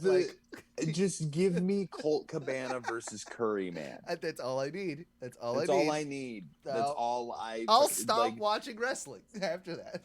That's it. That's it. That's it. It can't get any better. I will watch that and the Boner Yard, and that's it for That's it. forever. We're done. We're done. Well, speaking of boner yards, and before we get into Yeah. predictions, I know that's coming up. It is. I wanted to bring up, this was the final thing I had on my notes. I actually last week on my way home got delayed, missed my connection in Chicago at O'Hare, which by the wonderful. way, we all talked about that. If you were a wrestler, Yep. it would be the worst airport. And by the way, I will 100% go on record and saying O'Hare's the airport worst. because I have 50-minute connections every time I'm making these flights, and it is a battleground to get through that shit because that is a large ass airport. Oh, you gotta run run, like man. a motherfucker. Yep. If you are not at the front of that fucking airplane, like you are not gonna make it. You're not or you making gotta your fucking connection. sprint. Like, Yeah. and if you gotta piss, It's the Home Alone airport. Yeah. oh yeah. It's the 100%. Like it's No, the it airport is. that we It turned literally into. is. Yeah. O'Hare's a big ass airport, and again, big wrestling town. But if you're making any connections, and there are a lot of fucking connections out of there, especially now with COVID, because there are less flights, and so you're connecting. Like Denver's a big connection spot too right now because it's in the middle of the country, so like you can go a lot of places from there. Yeah, but of course you have to connect in the middle of the country on the other side to then go to the asshole of the Northeast. So it's all I'm going to say is from that conversation podcast to go for people, fans and listeners who've been listening for a while, I will, whatever I said on that podcast, I will say fucking O'Hare. Without question, O'Hare. Yes. Yeah. I just because I deal with it fucking literally every week now. I forgot about the time that I had to sleep on the floor of the airport in Detroit. That was pretty awful. It's never a good time. Like, yeah, but this layover was a blessing in disguise because I don't know if you all have watched this. If you are an Amazon Prime subscriber, I would recommend that you all subscribe to our Twitch stream. Yes, please do. Which I believe an infograph is coming at some point, so that I can do that. But I know it's easy because Duncan has done it, and I'm going to do it. So sign up for Twitch through your Amazon Prime account and subscribe to ONRS, which is probably how you're watching this live. Yes. Yeah, ONRS Live. Sorry, not as good at this as you are. But regardless, there's also a free Prime Wrestling video. I have a lot of them that I have just in my watch list if I ever want I have to spend so much $2.99 shit or whatever. in my There is a 50-minute documentary called Smack 'em Up, and it is about Prince Devitt, and it's about his final run in New Japan Pro Wrestling before he joins WWE and him training, and he's doing actually some of the final wrestling at on Prime, huh? It's on Prime. It's 50 minutes long, which is the perfect amount. The Good Brothers are in it. A ton because they're going out drinking and all this shit. I would highly recommend this documentary to anyone who likes Prince Devitt, 2 who wants to know how the Bullet Club was formed, right? 3 wants to see his final tour of Japan and see how he was training, all of the emotion and everything that goes into that when he's going into the halls and when he's wrestling, his final matches, and a wrestler who does not seem to be in it for the fame, but for the love of wrestling legitimately. And the fame is he seems almost like, for as confident as a person as he is, it's almost like when people are telling him how much that's when he's uncomfortable. And it's almost like this, there's this psychological term, I think it's called the Dunning-Kruger or Kruger. Yeah. I think it's the Dunning-Kruger effect.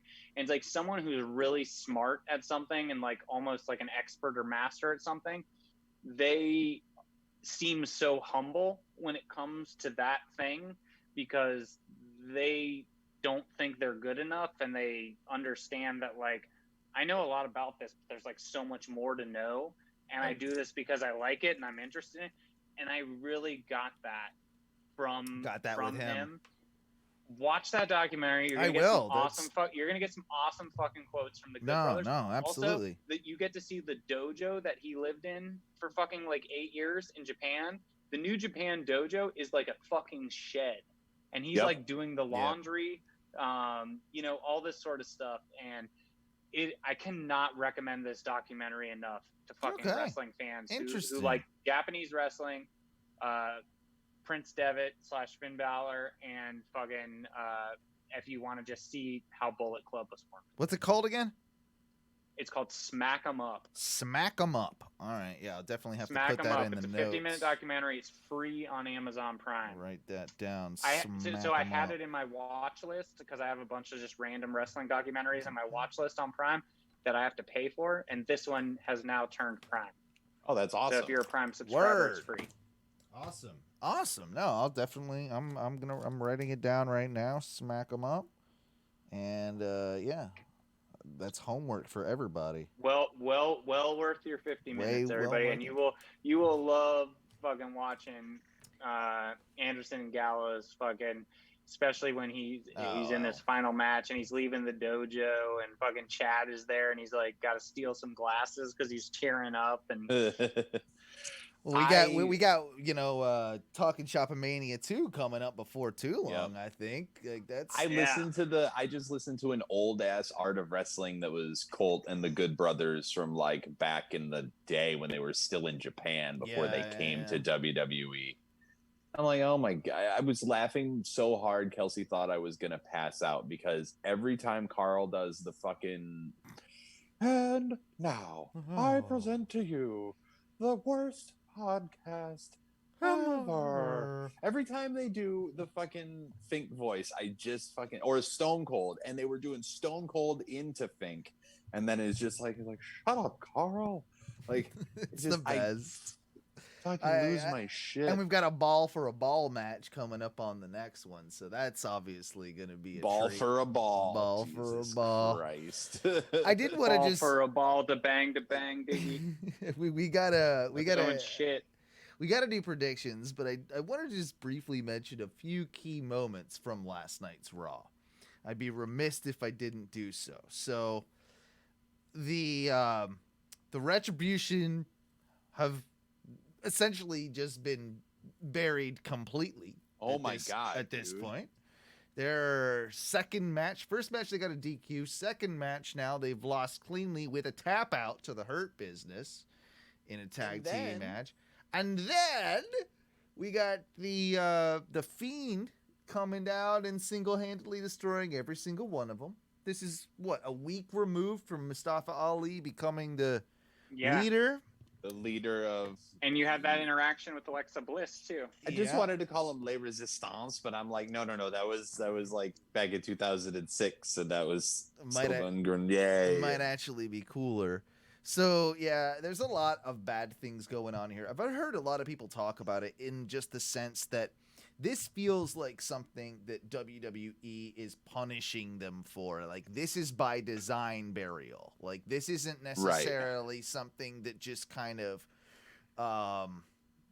we're thinking is a burial. This is like by design. Like, we're just like, we're over it. We're done. We didn't know what we were doing in the first place, and see you later, maybe. Like, it's exactly like they're getting the fuck, it's such a fuck you burial for no real reason that I can see either. Like, I don't know why you for no reason that I right? Like, why do you bring up all this talent and then like make such a big deal out of it and then just kind of fucking because they didn't know what they were doing from the beginning, so now they are bored with it. Yeah, then bring Mustafa in, and like, so this burial is so much, and we've never even talked about like and I guess this comes back to the Miro conversation at the beginning, like Lana, when they keep saying like, oh, they keep putting her through tables and shit like that, every single week. Like, is this because like Miro's on AEW? Yeah, and that was like all of the articles, that sort of shit. Who the fuck knows? But that's like a different type of quote. Maybe. Retribution. Don't pardon the pun. It was intended. And then that's my wrestling promo coming out. But you look at Retribution. What the fuck did Mustafa Ali do to deserve this? That's what I want to know. What did he do? He's getting Let alone he's getting what a did bad these other shake people of it. deserve to? And even though you quote cloaked them in like this T-bar slapjack, We know fucking who circle all of them jerk type are. of fucking name. Yeah, We all knew slap who nuts. they were. Yeah, but you didn't. All but- you did was but you accentuate who didn't. they are. Like So, that's so now they're gonna show up and Dio's supposed to be what, not associated with this guy who he looks exactly like, Right. without a fucking paper mask on, that's like was a Excuse kid me, in kindergarten Mace? making a fucking snowflake out of paper. Mace is I was trying to work it out with the Mace thing. I guess he's wrestled under something similar prior to WWE. Under a mask, like they tried him out like in early stages with something like that. So I don't know how that works, but he also had I don't know about that. Yeah, I'm doing more research on it. I don't want to say for sure, but I've seen a few videos where I'm like, I'm pretty sure that's him. Either way, there's a thing on his leg, like on his pants, and it says 01, no sound selected. The hell does that mean? Anyone? No. I was like, is that something to do with him like being on commentary, like, and then getting murdered by Brock Lesnar, and then, do you know what I mean? Dude, I don't know. I don't fucking know. But then on then on last night's Raw, we get fucking AJ's new buddy that is actually kind of hilarious. I love that dude. What's his name? Is it Jordan something? Yeah, God damn it. Yeah, I'm gonna make you pronounce the last name. He's friends with Sydney. No, don't make me. It's not easy. No, hold on. If I see it, I can. You can kind of get close. But the interaction with the way they've done this with AJ and his new friend or associate is that he's almost pretending that he's never there. Like, I saw some backstage stuff like after they had their ring appearance, but they all like, he's not acknowledging him. He's not, dealing with any of that. He's literally just like, oh yeah, that's my friend. We're hanging out. Jordan Amogabin?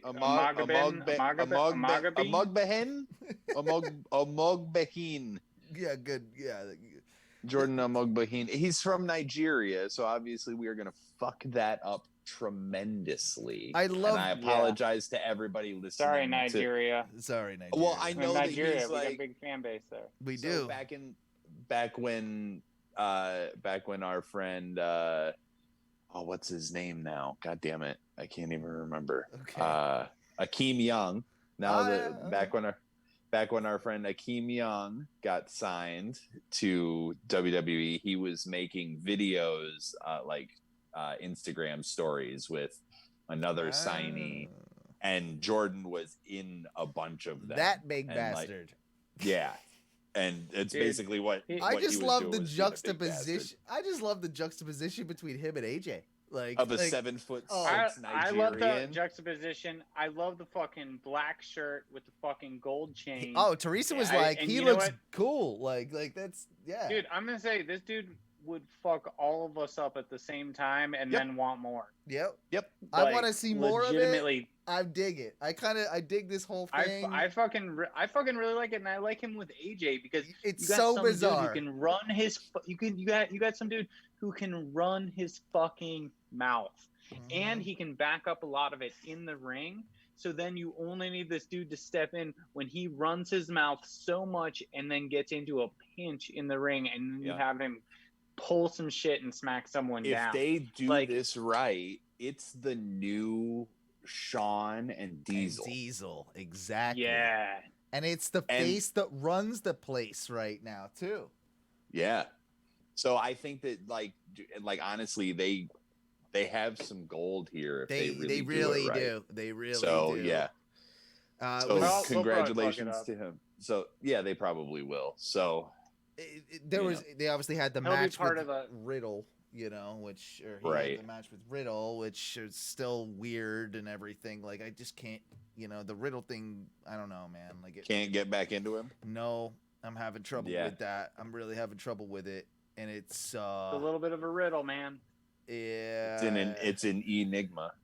oh, Enigma. he's not. I can't really get into him either. Speaking of, Enigma's a nice guy. sorry, I Weird-looking interrupted. fucker. I interrupted you, Stafford. I think you wanted to say something about something, and I interrupted. No, you. I don't think. I Alright. don't think it had. No, we were importance just anything. talking about we were just finishing talking about AJ Styles now having a gigantic Yeah. fucking bodyguard. Yeah. He's 7'6". I think AJ is like what 5'10". Yeah, he's like my height. Yeah, about 5'10". Yeah, yeah. Yeah, AJ's not big. Not a huge dude. Yeah. so this dude's got like 1.5 foot on him. Oh, it's hilarious looking at the two. It's of them. amazing. And Like the I fact love that looking at they didn't name him. Well, you guys say that. He didn't acknowledge him in the promo, like nothing. He's just like it was just like that he was just there, and like that's First of that- all, that's this just a thing I now. just gotta be really upset about the fact that this dude is 1 foot 4 inches taller than me and only weighs fucking 45 pounds more than I do. you. Oh, deep. I'm like, are we fucking serious right now? I've got to get my shit together. I'm sorry. Anyway. Yeah. I'm also looking at an Instagram post from. And I actually don't see the date on here, but just because you guys said Shawn Michaels and Diesel, Mhm, mhm. Yeah. it's Diesel and fucking this guy and Scott Hall at the training center together. Oh, that's like hilarious.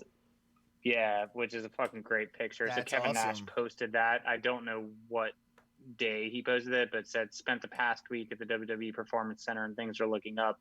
Big Jordan at Jordan. Sorry, I'm gonna mispronounce Right. it. So I won't say it. Got the Outsiders crash course. He's incredibly agile and athletic, and has me to block any thoughts of Oz too. Amazing talent at NXT. Have really enjoyed every aspect of the week. Big fan of the guy running it. Think they call him Triple H. Reminds me of the Click WWC Wow. WCW favorite. Terrorizing. That's awesome, though. That's awesome. I love it. I think, you know, it was one of the major highlights of WWE, you know, Raw yesterday. But the other major highlight, gotta tell you, I'm happy to see my boy Elias is back. And Jesus Christ, what are they Need a professional doing? logo for your brand? Oh, sorry. What? I do need a Whoa. professional logo for my brand. Yeah. Oh Um, man. Maybe check out the that advertisement there. But I also but- now know what a mortgage is, thanks to the other. Oh promo. yeah. Well, yeah. Because I mean, we I gotta did not. we gotta teach people exactly, you know, how mortgages work. You know, I 'cause I our learned, listener so base, they don't I'm gonna- really, they're not. I'm gonna listen back and reassess my situation. Yeah, man. Maybe you need to Um, refinance. with that. I do. I mean, I have nothing state to of refinance, Florida. But I need to get. Well, what I need to do is get myself a mortgage. Then I need to refinance. Yes. That's what Yes. it sounds like. Yeah, in the state of Um, Florida, though, you know, so that's the only problem is you can't use Streamline. Matthew I don't can think. move to Florida. You could do that too. You Yeah. can get a mortgage here. You could just get a mortgage in here. Florida. I'm gonna get a mortgage there. Yeah. I'm gonna get a rental proproperty when Yeah. COVID's over. Why not? Why not? But my favorite part to laugh at was Elias with a full band playing a song on Monday Night Raw. I did not see this. I Have actually you read the not? I article, haven't but I either, didn't yeah. watch the clip. Oh, But I man. was gonna say, I love that they're bringing back the angle from what I read because I didn't watch it, but that with him and Jeff Hardy, like of who hit him. It's like after all of this Yeah. time, and you went through like the piss in the ring. It and makes like, no all that, like sense. really, now is the time to bring it back. It makes no sense that Jeff Hardy would basically be like, I'm so mad at you because you think that I tried to hit you, but I didn't hit you.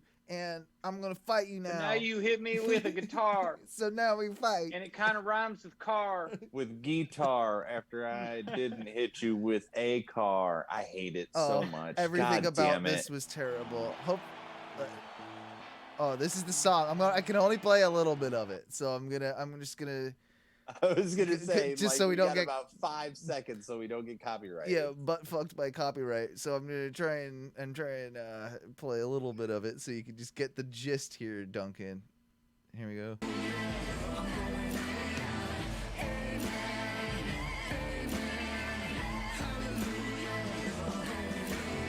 All right, perfect. I think that's all you can play. Yeah, it's probably too much, honestly. 2, 1. Vince McMahon is already at my doorstep. It's okay. That's so bad. Yeah. You know what, though? It was good for what it was. In a weird, twisted way. Like, it could have been worse. And what happens at the end, obviously Jeff Hardy comes out, and Jeff Hardy plays a fake guitar solo.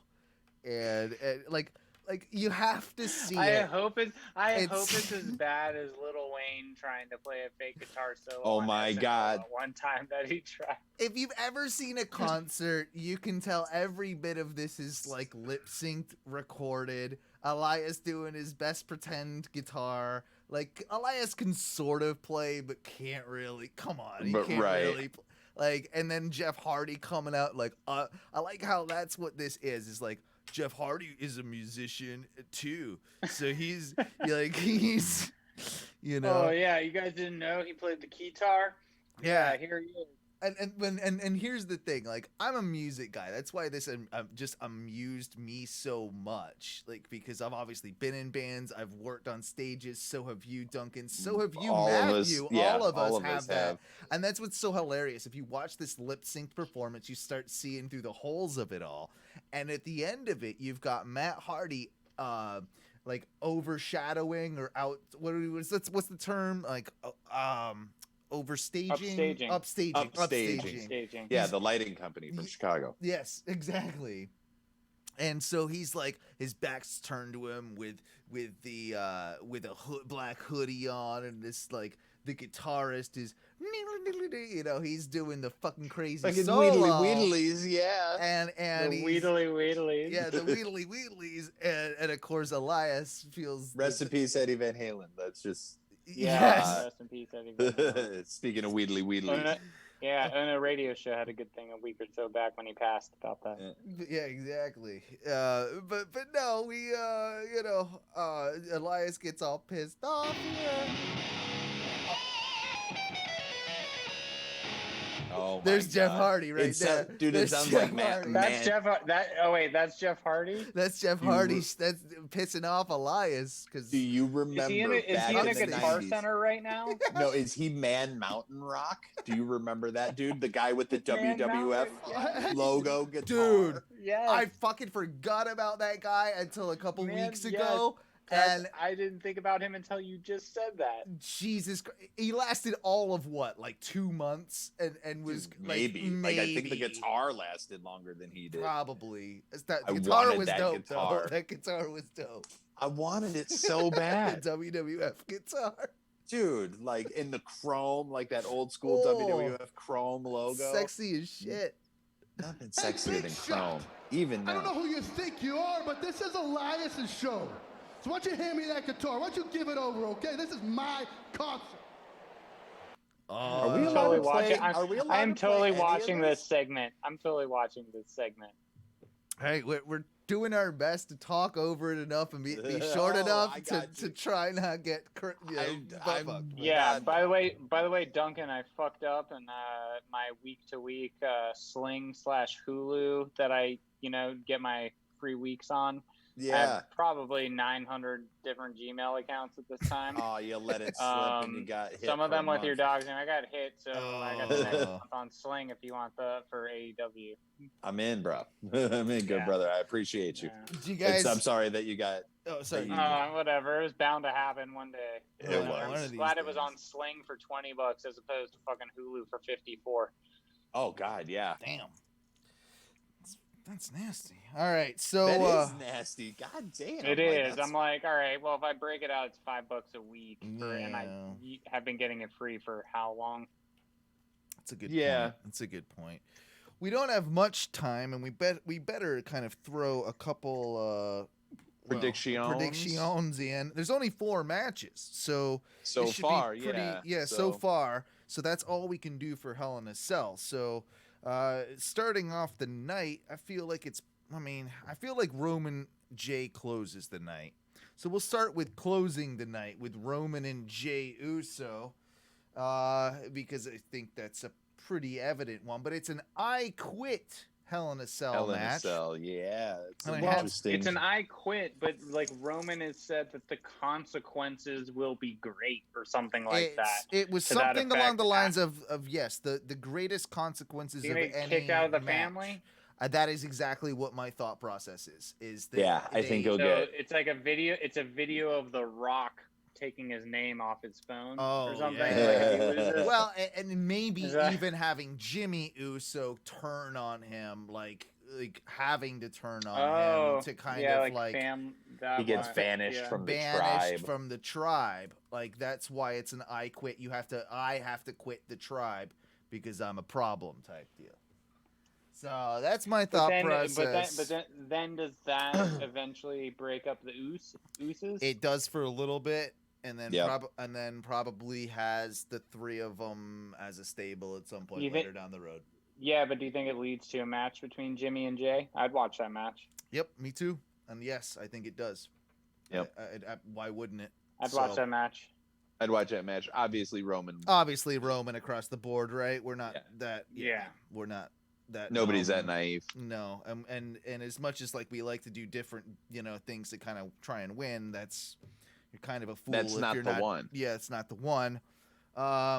Oh my God, we're really doing Randy versus Drew again. We're doing Randy versus Drew again. I told you guys. I think on the last one or after the last predictions when I became the champion you that did, you that I was did. like, from what I read, they're trying to push this through for a while. I will go ahead and start it, and I will say that it has to end now, so Drew has to win. Drew has to win this. Yeah. Drew has to win. Drew has to win. Yeah, I think we're all in the same boat on that one. If you were gonna have Randy win, it would have been the ambulance match with fuckery. Yeah.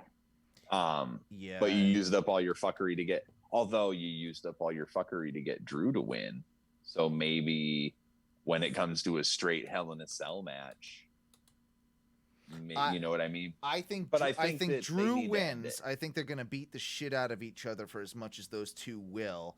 And then what I truly do feel is that there's the possibility of some fuckery before now and then with Otis and The Miz with the briefcase. I can see that The Miz might be able to get the briefcase and steal the fucking belt and cash it in because of the court case with Otis. Then he cashes it in on a very, very injured, as the cage is coming up, a very injured fucking Drew McIntyre Yeah. walks away. Perfect. Now we get Randy out of there. Now we can have Miz versus Drew leading up to Mania, or Rumble. There's It something was like to leading do up there. to Mania. What month is it actually? Dude, it's only 5+ months away, a little I over know, 5-ish but- months away, Well, which is and crazy. think about what Miz said when they announced that this year was going to be in Hollywood. He was like, "If I'm not main eventing, I'll retire and quit after this." Right? Exactly. I think And could be whatever it is, at work or not. But he said he wanted to prove himself, and I think that's the motivation. Him talking, at least for someone like him saying that in interviews is him putting it in the ether and something that people can draw back to, that puts the fuel in that fire for him Yeah. to Yeah. want to do that. So I could totally see that happen. I think that really we did that backwards in the sense of what closes the show, in the fact that I think still Roman J will close the show because Roman closes the show now. Right. But the next match probably should have been the Sasha Bailey match. I think that Oh, needs. probably. I think that is a more important match than the Drew Randy match, a more interesting match. But, so that's, predict on that. Duncan, I did the last one. He's got champions advantage here. Championships advantage. Yeah. So what? So we're saying for Bailey Sasha in the Bailey cage. Sasha. Yeah. In the cell. Ooh. It's a dope belt, by the way. I saw it, Matthew. Yeah, you saw that. It's a dope belt. Carry this thing, Yeah. this thing everywhere I go, I whether know. it's around my waist, around my neck. Yeah. I know it. Gotta let the people know. Slapping your. I'm torn because I think that no matter what, this feud doesn't end. Right. I think being it's a Hell in a Cell.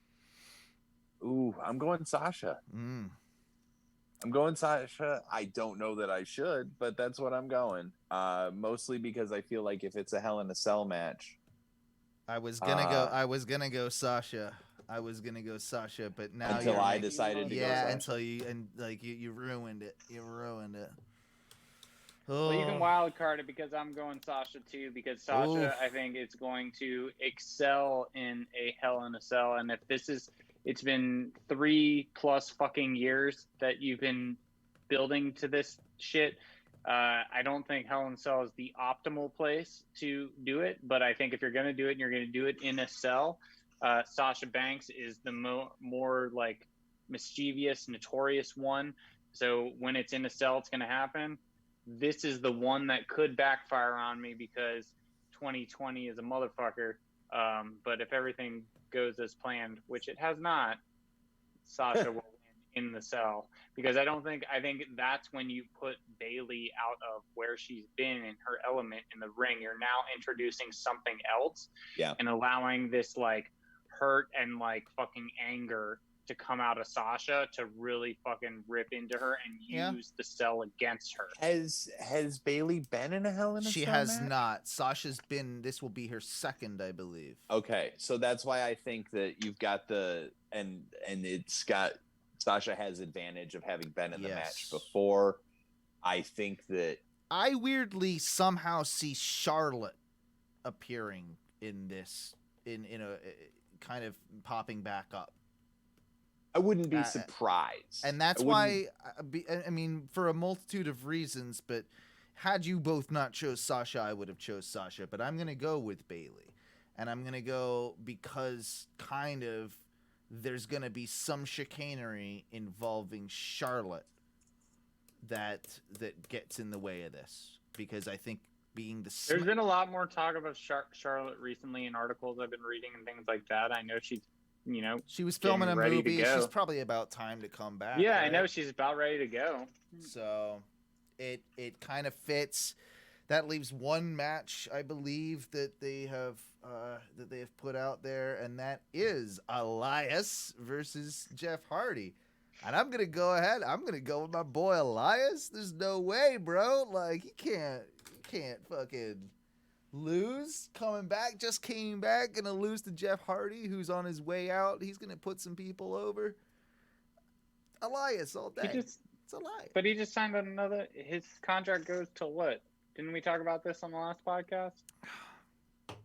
Jeff Hardy's contract goes to no like one cares. But no one cares. No one does care. But like, yeah, all right. I don't know. I go back and forth, and I'm not going to make my decision now, but I go back and forth because I keep, like, one, I don't know, he just lost the title in that ladder match. This is now kind of bringing it back in, and so I kind of think you would want to play to that and not have him lose again since he just lost the title in order to somewhat keep him strong. In another sense, Elias has not been around for a while, so you want to make him look real strong coming back. That's what my thought process is. Yeah. So, I mean, it's a really good thought process there. Yeah. So, I think Duncan? I think Elias. Going Elias as All right. well. I'm going to walk with Elias. Walk. I'm gonna like I don't know. There's I am not taking the championship. I'm sinning and losing. I'm gonna be a defending champion, and I'm gonna call it on the other side Ooh. because I'm a fighter. You going Jeff Hardy, huh? I like to get in there, and I'm gonna call All Jeff Hardy. right. All right. Because I love the way this belt feels around my neck, baby. All right. So we got 4 matches. I'm assuming we'll get a couple more, but those are the ones that it's going to be judged off of. And before we get out of here, if you don't mind, let's do some rapid fire questions from the Facebook group.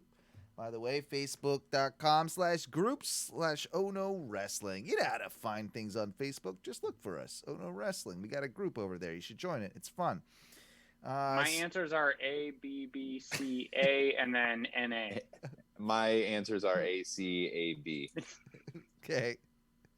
How much do you miss Raw Underground? First question from Jordan 100 Meeks. million%. Yeah, I've definitely gutted. I actually wake up in the middle of the night, and I feel like I'm dreaming of Shane screaming in my ear. Stop it! Stop the match! I want the fog and the strippers. That's all I think about. I honestly think, like it. It's dude, those poor girls. They are out of work now. I know.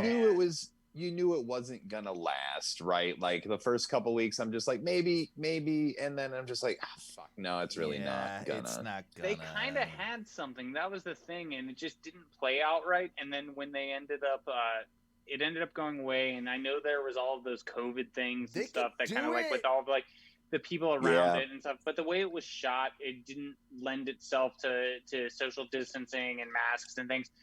It was a good idea.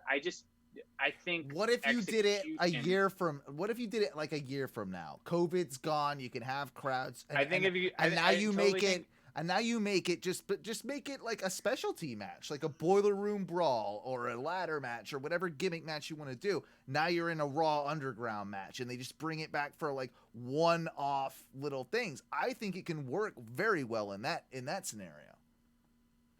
I'm for that. I also. Didn't hate it, but I think it could have been executed better if they wanted to do it on a weekly or bi-weekly basis. You at least had to have reasons why people were going into Raw Underground, in my opinion. Yeah. Right. Those and then major threats emerging from Raw Underground. That's a great way to build talent and get them into an actual wrestling ring. So I think there were a couple of issues there, and the execution wasn't fully thought out. And as we can see with Retribution and things like that, not everything is fully thought out. Things are quite half-baked. But I don't think it was the worst idea. Am I sad to see it go? Whatever, it kind of ran its course for what it was. Can they bring it back, to your point, Owen? Maybe. I think yes. Maybe later down the road. It is what it is. I think they'll bring back the way they shoot things and stuff like that. Like the way they shot that with like quick cuts and moving around an open space, and like that'll lend itself. So I can see what you're saying. Like they'll use that as a stipulation match or something. I don't know. Jordan Meeks asks, the Core versus Retribution. Which is the better group? The CORRE. Yeah, the Core. Oh, the Core, bro. Gotta be. Hold on, let me look up the. Whatever. Did they have someone named Slapjack? Yeah. Yeah. Fuck you. Fuck you. While we're doing that one. Hold on. But the Core. I'm looking for the Core members. That was Heath and Wade Barrett and Big E and. Yeah. Fuck. Is that? Already better, by the way. It's already better. Yeah, you're just even with those 3. That's all you needed. That's not Big E even, but it doesn't matter. Still better with Heath. Like you had Heath and Wade Barrett, and it was already better. Our friend Kyle Deuce asks, is Matt Cardona, aka Zack Ryder, officially signed to AEW?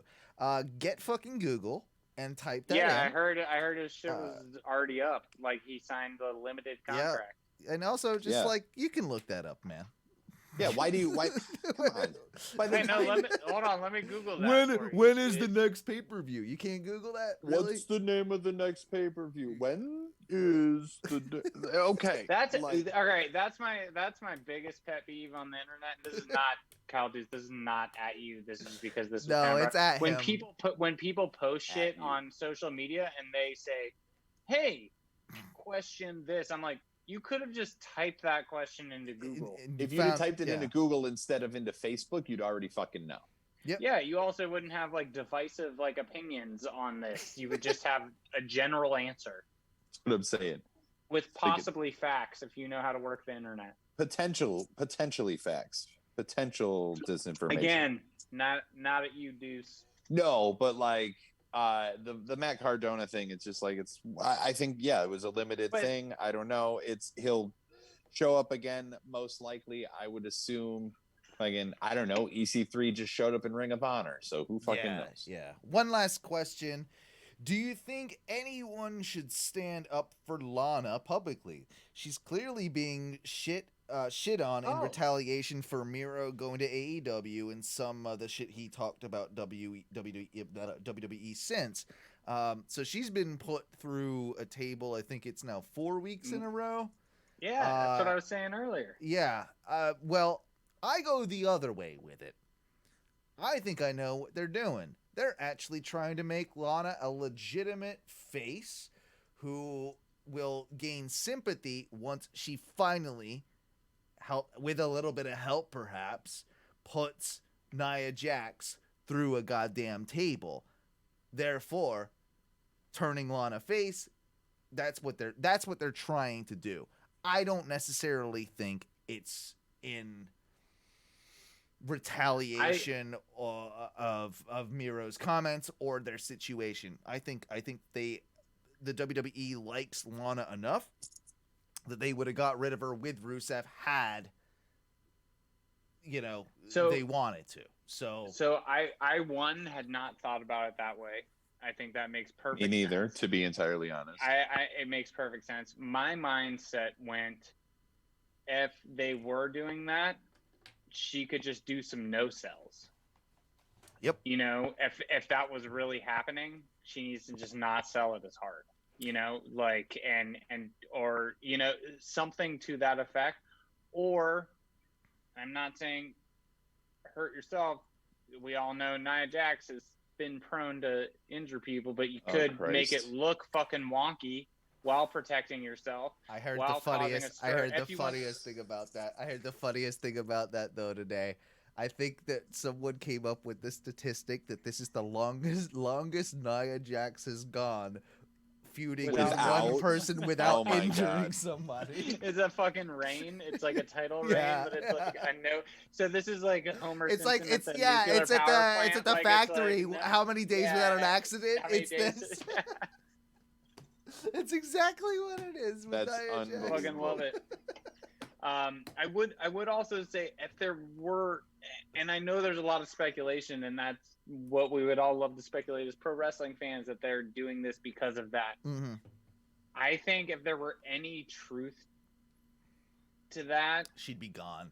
I don't know, at least enough truth that you could notice, there would be very heavy legal repercussions. I think for they're someone in that And position. I also think they're doing it a bit as a work to make you think that that's what's going on. yeah, I think that they're smart enough to do they're that. smart enough to do that, and I can totally see them. Absolutely. What they're doing right now is they're putting Lana in the forefront because Rusev is at the forefront of the other company, and they know that like having Lana at the front of things right now will get eyes on the product. So by putting Lana out there, while Rusev's hot, they're still milking off Rusev's or Miro's. They're milking off Rusev You just hit the nail on the head. They're dumb enough to fuck up a lot of shit, but they're smart enough to nail that. No, that's exactly what they're doing. So when it comes to fucking money and eyes, they're fucking smart enough to figure that out. They the know. bottom line. And she and that's what's good for business.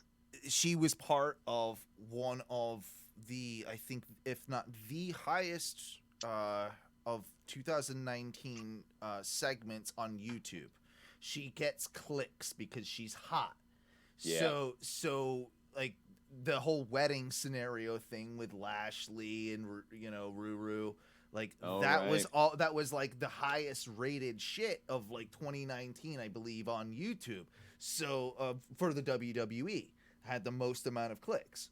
So if you take it from that standpoint, well, she's, you know, she's worth money just in that. Did right? you guys like? did you guys read those articles with Rusev / Miro saying that like Vince wanted his character at that point to have erectile dysfunction? Yeah.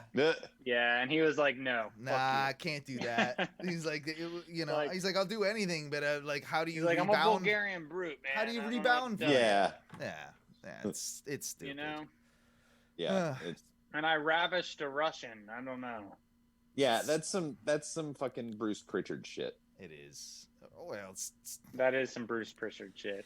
You guys got anything else you want to throw out there before we roll for the day? Or... No, watch that Smack 'em Up documentary. Yeah, That's all I gotta definitely say, man. Fucking watch that. 50 minutes of your time, well fucking worth it. I definitely am looking forward to that. Like that's. Absolutely. I was like, I need a good wrestling Garrett- documentary. Watching Fergal, fucking, it's fucking awesome. It is really funny going back and listening to old podcasts that are like years old and hearing how people talk and then like hearing and knowing what they did afterwards. It's very interesting. Like I listened to Cody on Colt Cabana and it was right after he left WWE Mm-hmm. and was doing all of the independent stuff in Japan and Ring of Honor and everything. And it was like before All In was a thing and everything. It's just like, wow, you know, he's kind of always had that shit Kind of, yeah. locked down. Like Locked he's, down. yeah, it's It's always been really- back there. It's always been brewing. it's fascinating listening to smart people who have a Mhm. passion for wrestling talk about the wrestling industry. What podcasts were you listening to him on? So I can, It was for my own edification, go back. Art of and Wrestling, you said, right? It was Art of Wrestling, yeah. So Art I of just Wrestling looked with it up Cole on. Cabana. I looked it up on YouTube because all of his old interviews are up on YouTube. Well- He has them available on his Patreon, his complete catalog, but he does have a bunch of the old ones still up on his official YouTube page. And it's so funny you bring up podcasts right at the end of the show because it's clear that WWE and the network have really they've started to, their ears are perked with all these podcasts that they're putting out. That they're now, if you haven't heard, Lillian Garcia, her show is going to be coming to the free version of the WWE network. Didn't know that. Sam Roberts Wrestling is going to be coming to the WWE network officially. Oh. I only have so much free time, and it's not that much. Yeah, but Like, but they will have a show, essentially a show a day. So if you guys, you know, you lose one and you need another one and you want to send that big Vince money my way, Oh No Wrestling will be more than happy to deliver a show a week for you.